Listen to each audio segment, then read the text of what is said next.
भगवता तस्माद् देहमिमं लब्ध्वा ज्ञानो विज्ञान संभवम् गुणसंगं विनिर्भूय मां भजन्तु विचक्षणा इति। कुली पावनावतार श्री श्री गौरांग महाप्रभु परमांतरंग पार्षद सर्वस्थानी पारीर अन्यतम आचार्य परम पूज्यपाद श्री श्री गोस्वामी चरण तार श्री भक्ति संदर्भ ग्रंथे 134 अनुच्छेदे भक्ति अभिजात वर्णन प्रसंगे भक्ति साधन भक्ति जे निर्गुण বা গুণাতীত এই প্রসঙ্গটি শ্রীমদ্ ভাগবতে দৃষ্টান্তের দ্বারা দৃঢ়রূপে প্রতিপাদন করেছে। এর পূর্বে বললেন যে গুণময় এবং বিষয়াকৃষ্ট চিত্ত দেবগণে সেখানে দেবশ্রী নারদ স্বর্গে গমনাগমন করেন, দেবগণের সঙ্গে আলাপ আলোচনাও হয়। কিন্তু যে দেবশ্রী নারদের সঙ্গ মাত্রে যে কোনো মানবের ভক্তির অনুবৃত্তি ঘটে এবং চিত্তটি ধীরে ধীরে নির্গুণ হয়, সেই দেবগণকে সেই দেবশ্রী তিনি সেই ভক্তি দান করার ইচ্ছা করেন না। অর্থাৎ তাদের যে সগুণ অন্তঃকরণ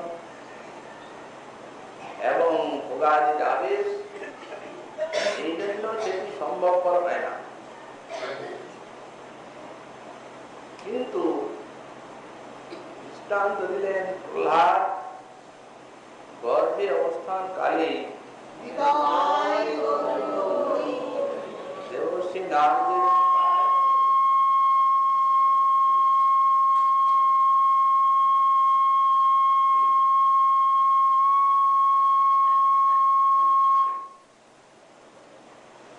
যে শুদ্ধা বা গুণাতীত ভক্তি লাভ করলেন, এটি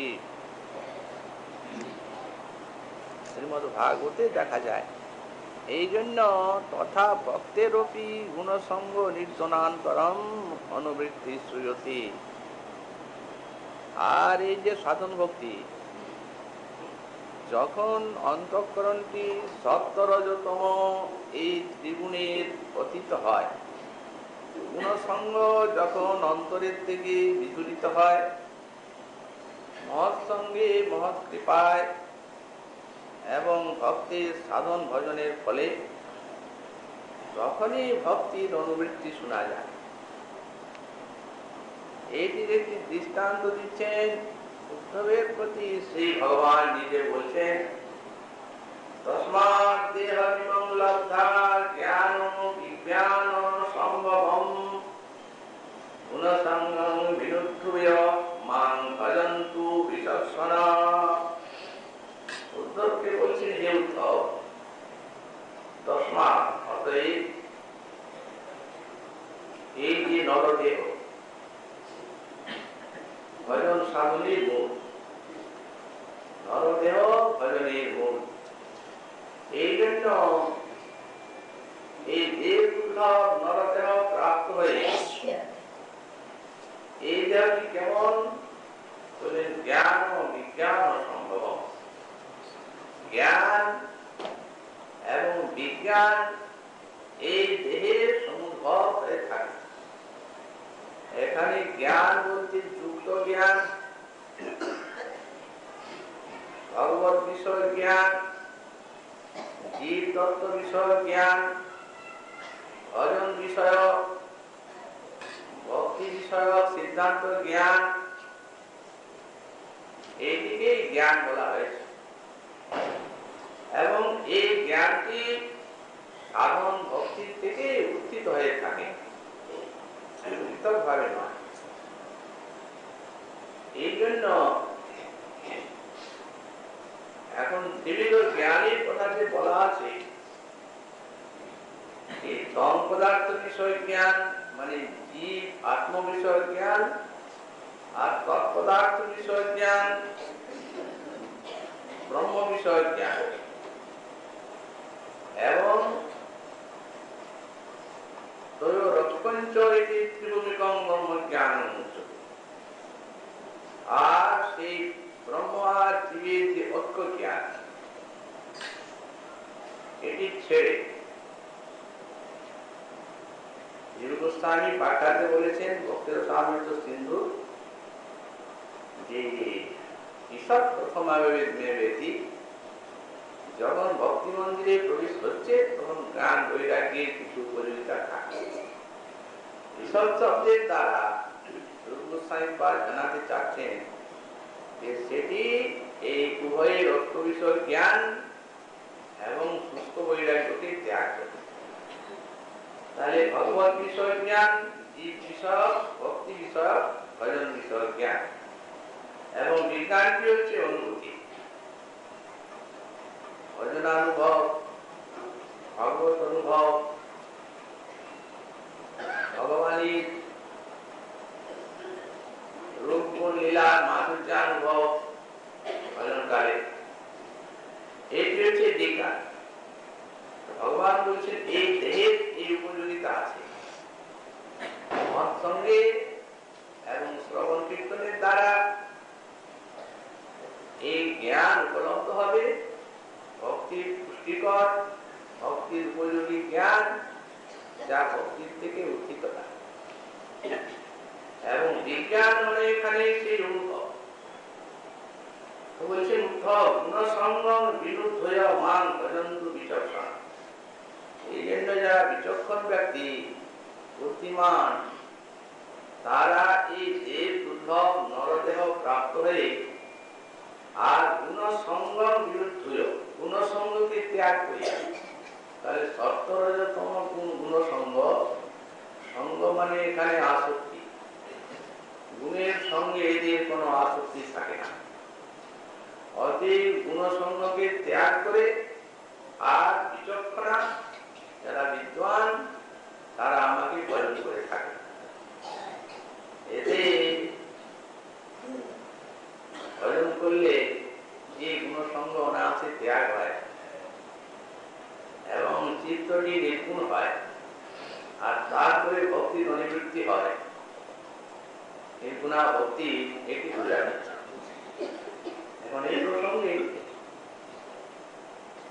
ভক্তির স্বরূপ বিচার করা হয়েছে যে পূর্বপক্ষ তুলে যে আচ্ছা এই যে সাধন ভক্তি এতে আনন্দ আছে, এই তো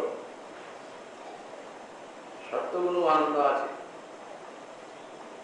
তাহলে যদি কেউ প্রশ্ন করেন বা পূর্বপক্ষ করেন যে আমরা বলবো এই সত্যগুণের থেকে এই ভক্তি জাত হয়, কারণ সত্যতে জ্ঞান সঞ্জাত হয়, সত্যম সঞ্জাতি জ্ঞান, এবং এই সত্যগুণের সুখ লাভ হয়। সত্যগুণও সুখ আছে, ভক্তিতেও সুখ আছে। তাহলে আমরা বলবো সত্যগুণের থেকে ভক্তি জাত। তো সত্যগুণের থেকে যদি ভক্তি জাত হয়, ভক্তি ভগবানকে বশীভূত করার শক্তি আছে। ভক্তিবশ পুরুষ অহং ভক্ত পরাধীন অস্বতন্ত্র অতএব ভক্তি যখন ভগবানকে বশীভূত করার শক্তি আছে, তখন সত্যগুণে যে ভগবানকে বশীভূত বা অধীন করা যায় এটা কোন শাস্ত্রে প্রাপ্তি দেখা যায়।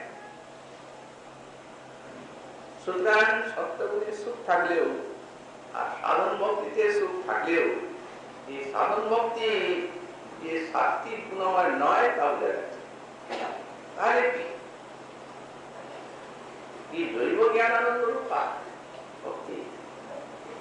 সত্যগুণ তো কেটে গেল, রজগুণ সে তো বন্ধনকর, দুঃখকর, অতি তো সুখ নাই। সত্যগুণের সুখ আছে। তো গুণসঙ্গ এই গুণের দ্বারা যে ভগবানকে অধীন করা যায় না, এটা শাস্ত্রে দেখা যায় না। আর একটা পূর্বপক্ষ আসছে, যদি বলা যায় জৈবানন্দ রূপা, জীব চিৎ বস্তু এবং চিৎ আর আনন্দ এগুলির অবিচ্ছিন্ন সম্পর্ক আছে। যাতে যেখানে চিৎ আছে সেখানে আনন্দ আছে। তো যখন জীব স্বরূপ চিৎ, তখন যদি কেউ বলেন জৈবানন্দ যেটা, সেটাই ভক্তি আনন্দ রূপে প্রকাশিত হয়। এই পক্ষটাকেও খণ্ডন করছেন দার্শনিকগণ, বলছেন প্রদিষ্টত্ব, অর্থাৎ জীবে আনন্দ আছে, সেটি জীবের স্বরূপ যখন অনু, তখন সেই আনন্দটি অনু, চিৎ বস্তুটি। কিন্তু ভগবানকে অধীন করার মতো আনন্দ এই জৈবানন্দের ভিতরে নাই, ওটা শুদ্ধ। তাহলে যদি কেউ আরেকটা পক্ষ নেন ভগবান আনন্দ রূপা, ভগবানের স্বরূপানন্দ রূপাই ভক্তি, সেখানে খণ্ডন করছেন যে অতিশয় সিদ্ধি, তার মানে ভগবান তার স্বরূপানন্দের থেকেও ভক্তের ভিতরে প্রেমানন্দটিকে অধিক রূপে আস্বাদন করে থাকেন এবং একান্ত রূপে স্বরূপানন্দকে ত্যাগ করে আর ভক্তের অধীন হয়ে থাকেন। সুতরাং এই ভগবত আনন্দ যে পূর্বপক্ষ করা হলো তৃতীয় ক্ষেত্রে, তার কি বাকি থাকলো? লাজিনী সার সমাবেত সম্মিত সার রূপা, লাজিনী সার বৃত্তি এবং সম্মিতের সার বৃত্তি ভক্তের মধ্যে এসে আর এই ভক্তিবাদ প্রেম রূপে রূপায়িত হচ্ছে। এখন ভক্তের মানবের মন সগুণ, আর ভক্তি হচ্ছেন তাহলে নির্গুণ। সেই নির্গুণ বস্তুটি এই সগুণের মধ্যে প্রতিযোগী বস্তু, সগুণ আর নির্গুণ। তো প্রতিযোগী বস্তুতে এসে উদিত হচ্ছে কি করে?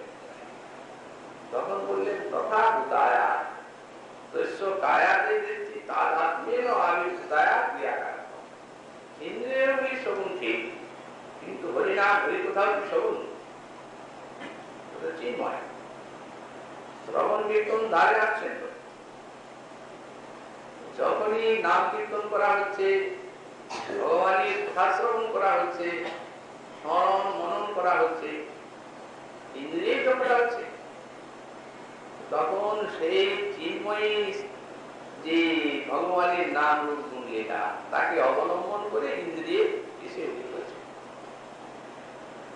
এবং ক্রিয়াশীলা হচ্ছে। অর্থাৎ তারা কৃষ্ণ ভক্তের তাদাত্ম্যেন ক্রিয়াকার, অর্থাৎ সেই চিন্ময়ী ভক্তি যিনি ইন্দ্রিয়গুলিকে বা মনগুলিকেও ওই লৌহ তাদাত্ম, অঙ্গি তাদাত্ম লোকের মতো নির্গুণ করে তুলছেন আর ক্রিয়াশীল হচ্ছে। অতএব ভক্তির স্বরূপে যেহেতু সগুণ অন্তঃকরণে ভক্তির অনুবৃত্তি হবে না, এই গুণসঙ্গকে ত্যাগ করে ভক্তির অনুবৃত্তি করে থাকেন ভক্তগণ। এখানে একটা প্রসঙ্গ তুলছেন, নির্গুণত্ব প্রতিপাদন করছেন। তো এই জন্যে কতগুলি এ বিষয়ে প্রশ্ন উঠতে পারে ভক্তি নির্গুণত্ব সম্বন্ধে, সেই প্রশ্নগুলিকে নিজেই তুলছেন। এবং যেমন সোনা নিখনন বলে একটা ন্যায় আছে, অর্থাৎ কোন একটা খুঁটিকে যদি খুব শক্ত করে পুঁততে হয়, তাহলে সেটিকে বেশ চালনা করতে হয়, তা না হলে সেটা ঢিলা হয়ে যায়। চালিত করে করে করে করে পুঁততে হয়। তো সেরকম ভক্তি নির্গুণত্ব বর্ণনা করছেন এই প্রকরণটাতে। জ্ঞানী যোগী তপস্বী তাদের যত প্রকার এই বিষয়ে ভ্রান্তি বা ভুল থাকতে পারে, বা সন্দেহ প্রশ্ন থাকতে পারে, সেগুলিকে পূর্বপক্ষ রূপে খুলে খুলে নিরসন করে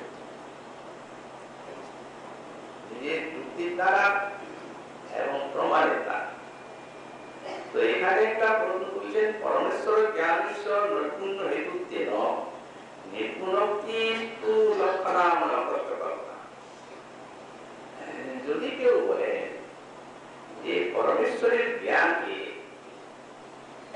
আপনার বলে নির্গুণ, আচ্ছা, কিন্তু পরমেশ্বরের জ্ঞানকে নির্গুণ এই জন্যই বলা হচ্ছে, দর্শন শাস্ত্রের প্রশ্ন তো আসলে পরমেশ্বরের জ্ঞানটা নির্গুণ নয়, নির্গুণ হেতুতে। পরমেশ্বরের জ্ঞান যখন আসে তখন ওই জ্ঞানে চিত্ত মনকে নির্গুণ করে থাকে বা নির্গুণা ভক্তির আবির্ভাব করে। কিন্তু পরমেশ্বরের জ্ঞানটা সাত্ত্বিক, নির্গুণের হেতু, এই জন্য এটিকে নির্গুণ উপচার করা হয়, আসলে নির্গুণ নয়। যদি এর উত্তর বলে, তার উত্তরে বলছেন যে এটি লক্ষণাময় কষ্ট কল্পনা, এটি তাদের লক্ষণাময় কষ্ট কল্পনা। জ্ঞানী এরূপ বলতে পারে, কারণ সত্য জ্ঞান নিয়ে জ্ঞানী সে ধীরে ধীরে ব্রহ্মের দিকে, ধর্মদাদাত্মের দিকে অগ্রসর হন। তাহলে এটা লক্ষণাময় কষ্ট কল্পনা, এতে কষ্ট কল্পনা, আর এটা মুখ্যার্থ নয়, এটি লক্ষণা করে আর ভগবত জ্ঞানকে, এই নির্দিষ্ট করার নির্গুণ জ্ঞানকে সগুণ বা সাত্বিক করার চেষ্টা করা হয়েছে। তথা কৈবল্য জ্ঞান কেন কেন এটা লক্ষণাময় কষ্ট কল্পনা বললেন? তথা কৈবল্য জ্ঞান সাপি নৈপুণ্য হেতুতা বৈশিষ্ট্যেন উদাহরণম এত অপ্রবৃত্তিস্ত স্যাৎ। বলছেন আচ্ছা, এই যে কৈবল্য জ্ঞান, এই জ্ঞানটিও তো নৈপুণ্যের হেতু। কৈবল্য জ্ঞানের দ্বারা মুক্তি, এই মুক্তি লাভটা তো নৈপুণ্য। যদি কৈবল্য জ্ঞানকে, যাকে আমরা সাত্ত্বিক বললাম, সাত্ত্বিকম কৈবল্য জ্ঞান, যাকে আমরা সাত্ত্বিক বললাম, সেটিও তো নৈপুণ্যের হেতু, তার মুক্তি হচ্ছে। মুক্তি তো তার কোনো গুণ নাই। যখন মুক্তির হেতু হচ্ছে এই কৈবল্য জ্ঞানটা, তখন এই পরমেশ্বর জ্ঞান আর কৈবল্য জ্ঞান এগুলো একই হয়ে যাচ্ছে। এর কোথায়? এই জন্য কৈবল্য জ্ঞান সাপি নৈপুণ্য হেতু অবশিষ্টে, আর এই কৈবল্য জ্ঞান অর্থাৎ জীবাত্মা এবং পরমাত্মার যে অভিজ্ঞান, এই জ্ঞানের সঙ্গে পরমেশ্বরের জ্ঞানে আর কোন বৈশিষ্ট্য থাকবে না। পরমেশ্বরের জ্ঞানটি হলে নৈপুণ্যের হেতু, আর কৈবল্য জ্ঞানটি হলো নৈপুণ্যের হেতু। তাহলে দুটো সমান হয়ে গেল। দুটা যখন সমান হয়ে গেল, তখন বৈশিষ্ট্য কিন্তু থাকে, একই হয়ে গেল। আর উদাহরণ অপ্রবৃত্তিস্ত স্যাৎ, আর ভগবান তিনি উদাহরণ দিবেনই কেন? উনি বললেন যে কৈবল্যম সাত্ত্বিকম জ্ঞান, কৈবল্য জ্ঞানটা সাত। নিজের মুখে ভগবান উদ্ধবকে বলছেন তো, রজ বৈক্লবিকম দুত, আর কাজী সাংসারিক যত জ্ঞান, সাংসারিক বিষয়ে এইটি হচ্ছে, আর প্রাকৃতম তামসম জ্ঞান, হিংসাদি যে তামস জ্ঞান, এটি হচ্ছে প্রাকৃত জ্ঞান, মুকারি। এই জ্ঞানটি হচ্ছে তামস, আর মননিষ্ঠন করে। আর আমার যাতে নিষ্ঠা আছে যে জ্ঞানে, সাধন ভজন বিষয় জ্ঞান, এটি হচ্ছে নির্গুণ। তো বলছেন যদি এই কৈবল্যের সঙ্গে একই হয়, ও নির্গুণের হেতু আর এই পরমেশ্বর জ্ঞান নির্গুণের হেতু, তাহলে ভগবান এটা উদাহরণ দিয়ে ভেদ করতেন না তার জ্ঞানকে। অনিষ্টম নির্গুণম স্থিতম, এটা বলার দরকার। তো সুতরাং এটা লক্ষণা করা হচ্ছে। যদি কেউ এটি কষ্ট কল্পনা, তথা কৈবল্য জ্ঞান তসমাৎ সতেব নির্গুণম ভগবৎ জ্ঞান, অতি ভগবৎ জ্ঞানটা যতই নির্গুণ, নির্গুণে নির্গুণ, তাতে ভগবত জ্ঞান ধীরে ধীরে চিত্তকে নির্গুণ করে, এরকম কথা এটি সতই ভগবত বিষয়ে জ্ঞান করে। অতএব সাত্বিকং সুখমাত্মত্বং বিষয়তন্তুরাজসং তামসং মদন্যত্বং নির্গুণং মদপাশ্রয়ং। আরো পরিষ্কার করা হচ্ছে কথা, ভগবান নিজে বলছেন সুখ। তাহলে জ্ঞান যখন সত্য রজতম এবং নির্গুণ আছে, তখন সুখও সত্য রজতম এবং নির্গুণ আছে। তো এখানে যে সুখের দৃষ্টান্ত দিচ্ছেন, সাত্বিকং সুখমাত্মত্বম, আত্ম বিষয় যে সুখ, জীবাত্মা চিৎ স্বরূপ, তাতে সুখ আছে। আত্ম বিষয়ের যে সুখ, সেটি সাত্বিক সুখ। আর বিষয়ের থেকে এই যে জগতের জলীয় বিষয়, শব্দ, স্পর্শ, রূপ, রস, গন্ধ, এগুলি চক্ষু, কর্ণ, জিহ্বা, নাসিকা, ত্বকের দ্বারা যে মানব আস্বাদন করছে, এতেও সুখ আছে। এই সুখটি হচ্ছে রাজসুখ। আর মোহের থেকে এবং দীনতার থেকে, অর্থাৎ এখানে দারিদ্র থেকে, মোহের থেকে এবং দরিদ্রতার থেকে যে সুখ উঠছে, সেগুলি হচ্ছে তামসিক। আর ভগবান বলছে নির্গুণং মদপাশ্রয়ম, আর আমার আশ্রয় সেটি নির্গুণ। এখানে আশ্রয়টা কি? আশ্রয় শব্দে ব্যাখ্যাকার লিখেছেন যে ভগবানের শ্রবণ, কীর্তন, স্মরণ, অর্চন, বন্দনা, এটি কখনো আত্মিক উপলব্ধ নয়। ভগবানের রূপ, গুণ, লীলা, এর অনুশীলনের যে রূপ, এটি নির্গুণ। এই জন্যে ভগবানের সুখ নির্গুণত্ব বলা। সুতরাং শ্রবণাদি লক্ষণ ক্রিয়ার উপায় কি ভক্তি, তাহলে শ্রবণ, কীর্তন ইত্যাদি লক্ষণ যে ক্রিয়া, এই ক্রিয়ার উপায় শ্রবণ করা হচ্ছে, এটা একটা কাজ, কীর্তন করা হচ্ছে, এটা একটা ক্রিয়া, স্মরণ করা হচ্ছে, এটিও ক্রিয়া। এই ক্রিয়ার উপায় ভক্তি, এটিও তাহলে নির্গুণ।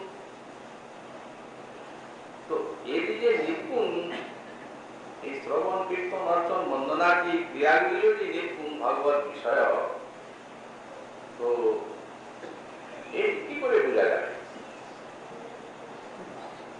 তখন দৃষ্টান্ত দিচ্ছেন একটা ভাগবত প্রথম স্কন্ধ দ্বিতীয় অধ্যায় ষোড়শ সন্তোষী হয়েছে। শুশ্রূষু সত্যধার্মিষ্য বাসুদেব কথারুচি সন্মত দেবায়া বিপ্রা পুণ্যতীর্থ নিষেবনাৎ। নির্গুণত্ব স্থাপন করা হচ্ছে শ্রবণ কীর্তন। শুশ্রূষু সত্যধার্মিষ্য বাসুদেব কথারুচি, যারা শুশ্রূষু মানে শ্রবণেচ্ছু, শ্রদ্ধালু হরিকথা শ্রবণেচ্ছু যারা, তাদের বাসুদেব কথাতে রুচি হয়, তার সাধনা হচ্ছে মহৎ সেবায়া বিপ্রা পুণ্যতীর্থ নিষেবন। পুণ্যতীর্থ নিষেবন এবং মহৎদের সেবার দ্বারা যারা শ্রবণেচ্ছু, তাদের শ্রদ্ধালু শ্রবণেচ্ছু বাসুদেব কথাতে রুচি।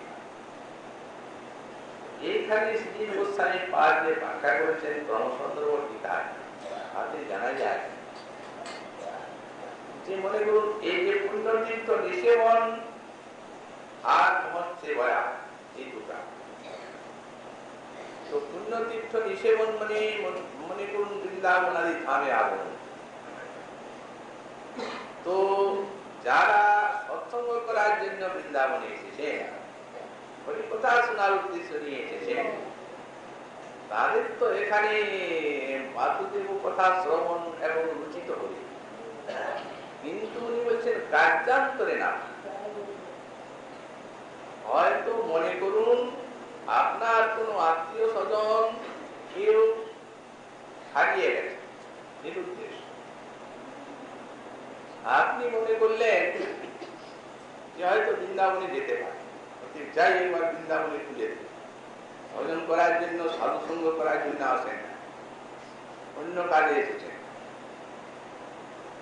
সুতরাং এইরূপ অন্য কাজেও যারা উন্নতিতে বৃন্দাবনের ধামে যান, বললেন সেখানে তো সাধু মহাত্মাগণ বিশেষ রূপে ধামকে আশ্রয় করে থাকেন। যেমন মনে করুন, এই ভক্তি একটা উত্তম ব্যবসায় হয়েছে। ভগবান বলে এর মতো আর ব্যবসায় নেই, সে ঠকার সম্ভাবনা নাই এবং এতে মহান মহান লাভ আছে। অর্থের যে ব্যবসায়, কোন সাধারণ ব্যবসায়ের সঙ্গে দৃষ্টান্ত দেওয়া।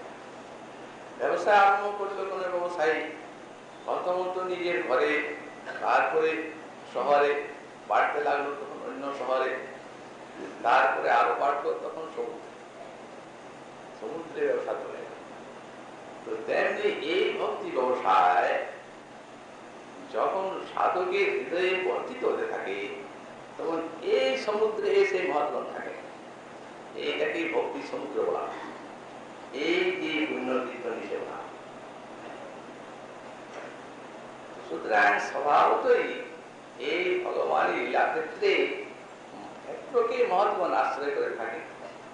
অন্যত্র মহৎ সঙ্গটাও দুর্লভ, আর এখানে সুতরাং সুলভ হচ্ছে। এবং সেই মহতেরা তারা স্বভাবতই হরিকথা নিয়ে থাকেন। সেই ব্যক্তি হয়তো এসেছেন অন্য কাজে, কার্যান্তরে এসে দেখছেন এতগুলা লোক কি করছে, কি শুনছে এরা, আর কি কোথায় বা এখানে হচ্ছে, আচ্ছা একটু শুনি তো। হয়তো এসে বসুন কোন জায়গায়, উদ্দেশ্য নয় হরিকথা, কৌতুকে এতগুলা লোক যে এখানে বসে বসে শুনছে রাত্রিবেলা, আর এই কথা হচ্ছে যে এত লোক শুনছে, হয়তো বসলেন একদিন, হরিকথা কানে গেল, মহৎগণকে দেখা হলো, তাদের দর্শন এবং মহৎ সঙ্গ হরিকথা শ্রবণের দ্বারা বাসুদেবের কথাতে রুচি হল। কারণ এই যে মহতের অঙ্গের দিকে তাকান, এরও একটা ভক্তির ভিতরে যাওয়ার সংক্রামক শক্তি আছে। ঠাকুর মশাই বললেন, বৈষ্ণবের অঙ্গ বেরি, আর বৈষ্ণবের সঙ্গ করি শ্রদ্ধান্বিত শ্রবণ কীর্তন। বৈষ্ণবের অঙ্গ দেখে বৈষ্ণবের সঙ্গ করলে শ্রবণ কীর্তন শ্রদ্ধান্বিত ভাবে হবে। সুতরাং তাদের দেহের থেকে, মহতের তাদের বাক্যের থেকে এমন একটা পাবনী শক্তি নির্গত হয়, সেই পাবনী শক্তি দিয়ে আগন্তুক যারা তাদের ভজন ইচ্ছা না থাকলেও তাদের মধ্যে সংক্রমিত হয় এবং তার ভিতরে ভজনের বাসনা জাগিয়ে দেয়। এই জন্যই তো মহারাজ প্রাচীন পরিধিকে নারদ উপদেশ দিলেন, বললেন যান যেখানে হরিকথা হয় এবং অনেক মত শুনছেন, আর দৃষ্টান্ত দিলেন শ্রবণ ব্যাঘ্র চেতা। নিরন্তর ভজন নিয়ে আছেন, এখনই পাঠে যেতে হবে, এই সময় হয়ে গেল, এই কীর্তনের সময় গেল, এই স্মরণেরও সময় পাচ্ছি না, এই ব্যাঘ্র চিত্ত। এইরকম যে শ্রোতা যেখানে অনেকে শুনছেন সেই সভাতে যান, আর রাজার অভিমান ছেড়ে দেন। উনি তো বললেন আপনি হরিকথা শুনলেই ভক্তি হবে বলছেন, তো আমি কথাবাচককে ঘরে ডাকবো, আমি একজন রাজা পৃথিবীপতি, আমি অন্যত্র হরিকথা শুনতে যাব আর তার কাছে শুনবো। উনি বলেন হবে না সেটা। তসমিন মহান মুদ্রিতা মধুবী চরিত্র ভাগবতার সাধু বিশদা। তখন বললেন সাধু যেখানে বিশদাশয় মহাতেরা আছেন আর হরিকথা বলছেন, তারা শ্রবণ ব্যাঘ্র চেতা, শ্রবণ কীর্তনে ব্যাঘ্র চেতা, ওই সমাধানকে যেতে হবে। তারপরে তসমিন মহান মুদ্রিতা বললেন মধুবীর চরিত্র বিদুষ শেষ সরিত হরিত শ্রবন্তী তাদি জীবন্ত বিতৃষ্ণিত কার করলেই তান্ন স্মৃতন্ত সনদ্রিত ভয়টুকু মহা, এই সংসার নাশ হয়ে যাচ্ছে। তো কার্যান্তরেও যদি কেউ এইরূপ সেই উন্নতি স্থানে চান, তাহলেও তাদের বাসুদেব কথা রুচি পায়। সেটি হচ্ছে মহৎ সেবা আর পুণ্য কীর্তন সেবা। তদেব প্রজানন্তে নির্গুণোত্তম। পূর্বে সিদ্ধান্ত করা হয়েছে যে মৎসঙ্গ মৎ কৃপাণী গুণ, আগেই সিদ্ধান্ত করেছে। সুতরাং এই মহৎ কৃপা নির্গুণ, সেটি এই সার মহৎ সেবা যখনই বলা হলো, তখন সেটা নির্গুণ হয়ে গেল। যেহেতু তদেব প্রজানন্তে ন, যখন নির্গুণত্বই হলো নিদান, কারণ তখন শ্রবণ কীর্তন নিজে নির্গুণ হবে। ভগবানের রূপ লীলা শ্রবণ কীর্তন তার বলার কথা একটা ননু। আর একটা প্রশ্ন তুলছে এখানে, বলি কেন অধিজং মহিমান্ত পরম ব্রহ্মেতি শব্দিতং ব্যস্তস্য নগৃহীতং মে সংকৃষ্ণই বিবৃতই। মৎস্যদেব বলেছেন, রাজা সত্যপ্রদয় বলেছেন, মধিয়ং মহিমান্ত পরব্রহ্মেতি শব্দিতং, এই যে ব্রহ্ম পরব্রহ্ম আমার একটা মহিমা। তার মানে ভগবান তিনি নিজের স্বরূপ ঐশ্বর্য মাধুর্যময়। আচ্ছা, তার স্বরূপ হচ্ছে যেটি ব্রহ্মস্বরূপ। যেমন বলা হলো কৃষ্ণের রঙের কান্তি পরম উজ্জ্বল, তাহলে ভগবানের রঙ্গকান্তি বা সামান্য প্রকাশ হচ্ছেন ব্রহ্ম, তাহলে একটা মহিমা। তো ভগবান মৎস্যদেব বলছেন আমার মহিমা যেটি সেইটি ব্রহ্ম, পরব্রহ্ম। ব্যস্তচি অনুগৃহীতং মে সম্প্রশ্নই বিবৃতং হৃদি, অর্থাৎ বিবিধ প্রশ্নের দ্বারা এই ব্রহ্মকে জানার জন্য তুমি আমার অনুগ্রহে সেই ব্রহ্মকে জানতে পারো।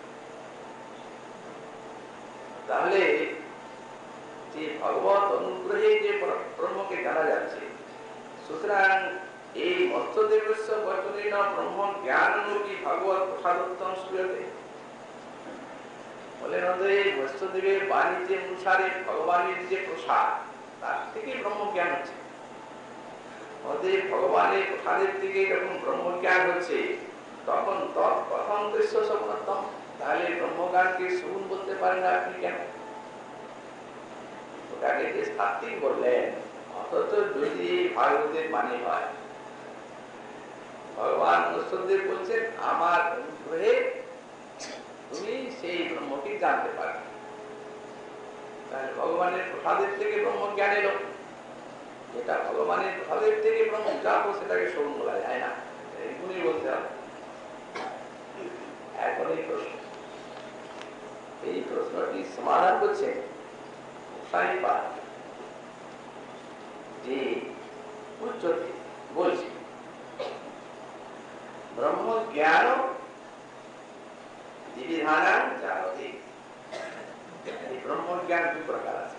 ব্রহ্মজ্ঞান বলতে যে করে সেই ব্রহ্মাত্মক জ্ঞান, তার ব্রহ্মজ্ঞান দু প্রকার। এক হচ্ছে ভগবত উপাসকানাং আনুষঙ্গিকেন ব্রহ্ম উপাসকানাং স্বতন্ত্র। যারা ব্রহ্ম উপাসক জ্ঞানী, তাদের ব্রহ্মজ্ঞানটি স্বতন্ত্র রূপে রাখা, ভগবানের সঙ্গে কোন সম্পর্ক থাকে, কারণ ওরা তো এক প্রকার ভগবত বিগ্রহের অপরাধ। জ্ঞানীগণ বলতে চাচ্ছেন যে এই যে নির্গুণ ব্রহ্ম, এই নির্গুণ ব্রহ্ম ইনি পরতন্ত্রের পরম সীমা। সগুণ নির্গুণ যখন তখন উনি তো পরতন্ত্র। আর সগুণ বললেন এই বিশ্বকার্যের জন্য সেই পরব্রহ্মই এই দেহাদি ধারণ করে বিশ্ব কার্য করে। সুতরাং মায়োপাধ এই অপরাধ, এই জ্ঞান যারা এই ব্রহ্মজ্ঞান, তারা এক প্রকার অপরাধ। এই অথচ সেটাতে ব্রহ্মজ্ঞান হয়েও না। ব্রহ্ম তারা তো অপরাধী, তারা তো পতিত হয়। ভগবানকে কৃষ্ণ নিন্দা নাই আর পর প্রাকৃত করিয়া মানি কৃষ্ণ করে। আর যারা বা ভক্তি সহযোগিতা গ্রহণ করেন, উনি পূজা করি জ্ঞানীগণ বললেন, তাদেরও গৌণ থাকে ভগবত জ্ঞানটা, কারণ তারা কার্য সিদ্ধির জন্য ওটা নিচ্ছেন। এই জন্য সেই ব্রহ্ম উপাসক গুলি স্বতন্ত্র, আর ভগবত উপাসক যারা তাদের ভগবত শক্তির উপায়া প্রত্যাগ কথন কিঞ্চিত চেদনেই উচ্চতে। ভগবানের শক্তির উপাসে ভক্তি ওই ভগবত উপাসকগণ এটা তাদের আনুষঙ্গিক ভাবে হয়ে যায়। কিঞ্চিত ভেদে, এখানে কিঞ্চিত ভেদ গ্রহণ করতে হবে। দৃষ্টান্ত দিচ্ছেন ব্রহ্মভূত প্রসন্নাত্মা ন প্রচতি ন কাঙ্ক্ষতি সম সর্বেষু ভূতেষু মদ্ভক্তি লভতে পরাম। এই শ্লোকটা ব্রহ্মজ্ঞানী কিন্তু যখন ব্রহ্মভূত হয়ে যান, প্রসন্নাত্মা হয়ে যান, সুখ করেন না, আকাঙ্ক্ষা করেন না, গুণীমুদা ভক্তি সহায়তা গ্রহণ করেছেন। জানেন ভক্তি বিনা কোনো সাধন দিতে নারে ফল। অতএব যদি জ্ঞানের ফল মুক্তি লাভ করার করতে হয়, তাহলে শ্রবণ কীর্তন আদি ভক্তির সহায়তা গ্রহণ করতে হবে। করতে করতে ব্রহ্মভূত হয়ে গেলেন, প্রসন্নাত্মা হয়ে গেলেন, সুখ নাই, আকাঙ্ক্ষা জীবন মুক্ত হয়ে গেলেন। যখন জীবন মুক্ত হয়ে গেলেন তখন হলো কি, এখন জ্ঞান আগ্নি সর্বকার মানে প্রহার করে দিল, জ্ঞান নল তার কর্মগুলিকে ভস্ম করে দিল। যেমন কোন কিছু দগ্ধ করার জন্য আগুন জ্বালা হয়েছে, এখন যখন সেই জিনিসটা দগ্ধ হয়ে গেল, তখন ধীরে ধীরে ধীরে ধীরে ধীরে ধীরে ওই কাঠগুলি পূর্বে শেষ হয়ে যাবে, আগুনটা আস্তে আস্তে নিভে যাবে। কর্মবাসনাদি ক্ষয়ের জন্য জ্ঞানটি জানানো জেনেছে, যখন কর্মবাসনাদি ক্ষয় হয়ে গেল, শেষ হয়ে গেল, তখন ওই নিরঞ্জন অগ্নির মতো ধীরে ধীরে ধীরে ধীরে জ্ঞান সাধনাটিও নিবে। ওই যে গ্রহণ করেছেন জ্ঞান সাধনা সিদ্ধির জন্য শ্রবণ কীর্তনাদি ভক্তি, সেটি কিন্তু লিখবে না, অনশ্বর। জ্ঞান নশ্বরটা শেষ হয়ে যাবে, কিন্তু ভক্তি সহায়তা নিয়েছে শ্রবণ কীর্তনাদি, তখন সেই শ্রবণ কীর্তনাদির আস্বাদনটা পেয়ে গেল। ব্রহ্মভূত প্রসন্নাত্মা নৌসচতি নকাঙ্ক্ষটা নির্মল হয়ে গেছে। সম সর্বে সর্বেষু ভূতেষু মদ্ভক্তি লভতে পরা, তখন আমার পরাভক্তি লাভ করে থাকে। এখানে পরাভক্তি শব্দটা আছে, তো এরও দু প্রকারের ব্যাখ্যা আছে। যখন শ্রবণ কীর্তনের আস্বাদন পেয়ে গেলেন, তখন সেই সময় যদি মৎ সঙ্গ মত কৃপা হয়, স্বভাবতই হবে, কারণ চিত্তটা নির্গুণ নির্মল। যারা শ্রবণ কীর্তনের আস্বাদন পেয়েছেন, তারা তো আরো বেশি আস্বাদনের জন্য ভক্তের সঙ্গ করবে, স্বাভাবিক আছে। মত কৃপায় তখন তিনি সেই জ্ঞানের চিকিৎসা, এই মুক্তির লালসাকে ত্যাগ করে আর সুখদেব ইত্যাদির মতো পরম প্রেমিক ভক্ত হয়ে গেল। তাদের বেলায় হবে মত ভক্তি লভতে পরা, তাদের বেলায় তারা পরাভক্তি প্রেম লক্ষণা ভক্তি লাভ করে, এটা বড় ফল। আর যদি মৎসঙ্গ না হয়, মৎসঙ্গ যদি না হয়, তাহলে কিন্তু নির্গুণ মৎসঙ্গ না হলে কিন্তু ভক্তি দিয়ে যেতে পারছে না।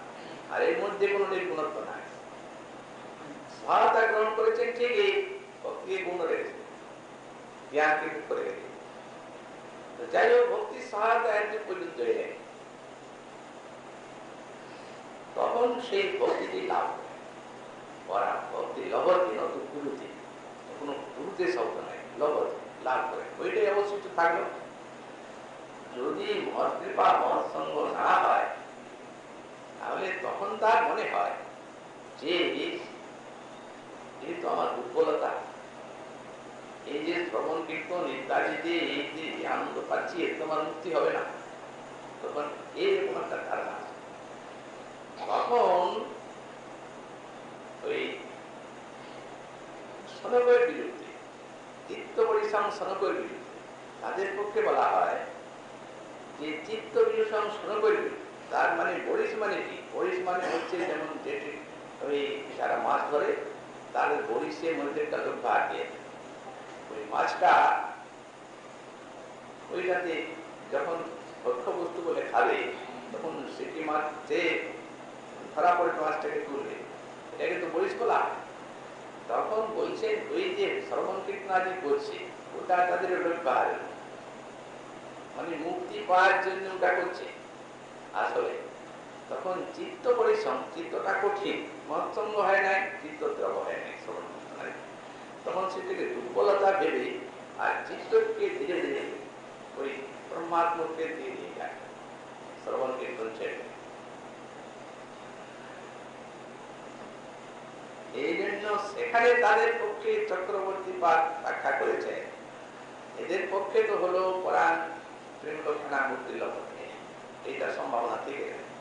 আর ওখানে উনি ব্যাখ্যা করেছেন, সেটা শ্রীমদ্ ভাগবতী যে শ্লোকটা তোলা হয়েছে টিকায় না, সেইখানে উনি লিখেছেন প্রায় তদানীং প্রেম লক্ষণা মুক্তি সম্ভাবনা নাস্তি ন চ তস্য ফলং সাযুজ্যম, না তো তার খুব সাযুজ্যই হবে, আর প্রায় প্রেম লক্ষণা ভক্তি সম্ভাবনা কম থাকে। মহৎসঙ্গ হলে হবে, আর তা না হলে যদি চিত্তটিকে টেনে সার্ভিস দিয়ে নিয়ে যায় তাহলে সাহায্য পাবে। তাদের জন্য এই শ্লোকটি বলা হয়েছে। সুতরাং এখানে যেটা প্রথম পক্ষের ব্যাখ্যা, সেই ব্যাখ্যাতেই যে লোকটাকে উদ্ধৃত করে, এই জন্য পরে আবার একটা দৃষ্টান্ত দিচ্ছেন যে আত্মা রামাশ্চ মুনয়ো নির্গন্থা পুরুষলনে পূর্বন্ত হরিতকিং ভক্তি না উত্তম। আত্মারাম মুনিগণ ভগবানের হরিতকি ভক্তি করে থাকেন ইত্থম মুক্তগুণ হরি। আত্মারাম মুনিগণ যারা আত্মারাম আত্মকাম, তারা ভগবানের অহেতুকি ভক্তি করতে জানেন কেন? যদি এরূপ প্রশ্ন হয় তখন বলা হয়েছে আত্মারাম গুণাকর্ষী, ভগবানের একটা গুণ আছে, নিজ গুণে আত্মারামের মনকে আকর্ষণ করে। সুখদেবের মন হয়ে যাওয়া এই শ্রবণাদি, এই সুখদেবের মনকে হরণ করলেন, আর সনকাদির মনকে হইলেন হরণ করলেন সুকুন্দের তার। এরকম এক একটা সৌন্দর্য মাধুর্য রূপরস গন্ধে ভগবান আকর্ষণ করেন ভক্তের মনকে। সুখদেব ছেড়ে দিলেন আত্মারাম আত্মকামতা, আর ব্যাসদেবের নিকটে সম্পূর্ণ ভাগবত অর্জন করে পরম ভক্ত হয়ে গেলেন। সনকাদি ঋষিগণ বৈকুণ্ঠ দেবীর চরণে তুলসীর গন্ধ পেলেন, গন্ধ পেয়ে আর বৈকুণ্ঠ দেব তো স্তুতি করছেন, আমার এই দোষ, আমার লোকে আপনাদের অপরাধ করেছে, দেব ক্ষমা করবেন। তখন এদের হৃদয় চলে গেছে, ভগবানের চরণে সৌরভ ভালো জায়গা পেয়েছে, নির্মল একেবারে ব্রহ্মভূত আত্মা ছাড়বে। ভগবানের চরণ তুলসী সৌরভ যেন বলছে, দেখো মুনিগণ, তোমাদের প্রত্যেকটি ইন্দ্রিয় ব্রহ্ম জ্ঞানকে তার করে রেখেছে, যাতে বিষয় ওখানে না ঢুকে। এই তো, কিন্তু এখানে যে এলে আমার ভক্তেরা ভাড়া আছে, তাদেরকে অভিশপ্ত করে ভিতরে ঢুকতে চায়, তেমনি তোমার নাকে ওই যে পাড়া আছে ব্রহ্মজ্ঞান, তাকে অভিশপ্ত করে আমরা ভিতরে গেলাম, যেমনি ভিতরে চোখে জল, অঙ্গে অস্ত্র, চোখে অশ্রু, অঙ্গে পুরা বোঝা যায়। তখন ভগবান তো স্তুতি করছেন, ক্ষমা করবেন, আমার লোক অন্যায় করেছে, প্রভু আর বঞ্চনা করবেন। কামং অবস্থ বিজয়ী সুনস্তার, প্রভু আর আমাদের অপরাধ, ভক্ত অপরাধ, আমরা আমাদের কোনটা স্থান বা আমাদের ওজন আমরা জানি না। আমরা আছি মুক্তি স্তরে ব্রহ্মজ্ঞানী, আর এরা আছেন বৈকুণ্ঠে মুক্তিলোকের থেকে অনেক উপরে। আপনার দাস ভক্ত, আমাদের তো অনেক, যেহেতু এদিকে যে বিনা বিচারে অভিশাপ দিলাম, আমাদের কি অধিকার? তার জন্য আমাদের ভক্ত অপরাধ হলো। আপনি যতই স্তব তুতি করুন, আপনার কাছে আমরাও স্তব করবো, এই ভক্ত অপরাধের ফলটা আমাদের দেয়। ভক্ত অপরাধে কি হয়? পতন হয়, সংসারে আসতে হয়, এই দেহ জনি পাওয়া যায়। তো ভক্ত অপরাধের ফল চায়, নিরয়েশু নরকে পাঠান যাও, ভক্ত অপরাধের ফল নরক হয়, তো নিরয়েশ নরকেই যাও, পশু জনিতে পাঠান যাও। তবে হ্যাঁ, আপনার সঙ্গে এই বিষয়ে একটু প্রার্থনা আছে। শীতলিবৎ-যদিনুতে পদয়োরনিত। প্রভু, ওই যে ভ্রমরগুলি আপনার তুলসী সৌরভে আকৃষ্ট হয়ে চরণতলে গুঞ্জার, সেই প্রকার আমাদের চিত্ত ভ্রমর তোমার রূপগুণ লীলা রূপ আস্বাদনে তোমার চরণে যেন গুঞ্জার করতে পারে। যদি পায় তাহলে যাও।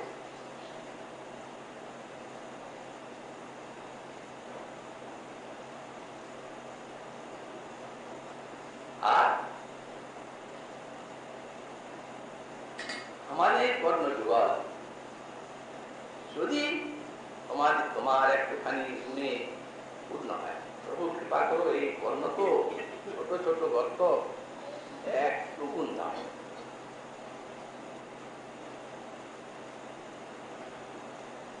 বাচশ্চন পুরশিব যদি তঙ্গুলি সেবা উচ্চততি গুণগুণই যদি কর্ণরন্ধ্র, ছোট ছোট গর্ত, অতএব কতইটা বা গুণের দরকার, কৃপা করে একটু দাও, যাতে হয়ে যায়। ভাষাকার বলছেন মুনিগণ অনেক চতুর, কারণ এখন কৃষ্ণের ভক্ত হয়ে যাচ্ছেন তো এই ব্রহ্মানন্দ ত্যাগ করে, তাই এরা বলছেন অল্প দাও, কিন্তু ভগবানের গুণে ভক্তের গান কখনো করে না। অর্থটা তো ছোটই আছে, কিন্তু আকাশের গুণ আছে, যত গুণ দেওয়া হবে তত বেশি লাভ হবে, এমনি গান। অতএব এরা যদি অল্প বললেন, তথাপি ভঙ্গি করে অনেক গুণ শুনতে চাই। আর এই যে পাঠ্য প্রভু যদি জ্ঞানী শোভা রসিবা, রসিগুলি যেমন আপনার চরণ কমলে শোভা বর্ধন করছে, সেই প্রকার আমাদের পাঠ্যগুলি আপনার রূপ গুণ লীলা, সেই চরণ কমলের এই রূপ গুণ লীলা সৌন্দর্য বর্ণনা করার সৌভাগ্য পায়। নাম রূপ গুণ লীলা সুতরাং ভক্ত হয়ে গেল, হৃদয় তো শুদ্ধই আছে, পরিষ্কারই আছে। তো বলেন এই প্রকার ইতি অনুসারে ভগবতা পরাক্ত ভক্তি পরিকর পরিকর ভগবতী, ভগবানের পরাক্ত ভক্তি পরিকর হয়ে যায় ওই আনুষ ভগবত উপাসকে। তো সুতরাং একটা তো স্বতন্ত্র আর একটা পরিকর। স্বতন্ত্র যেটা ওই এই যেটা বললেন আপনি যে ভগবানের কৃপাতেই যেটা হচ্ছে, তো ওইটা এই ভগবানের কৃপাতে যেটা হয় সেটা দ্বিতীয়।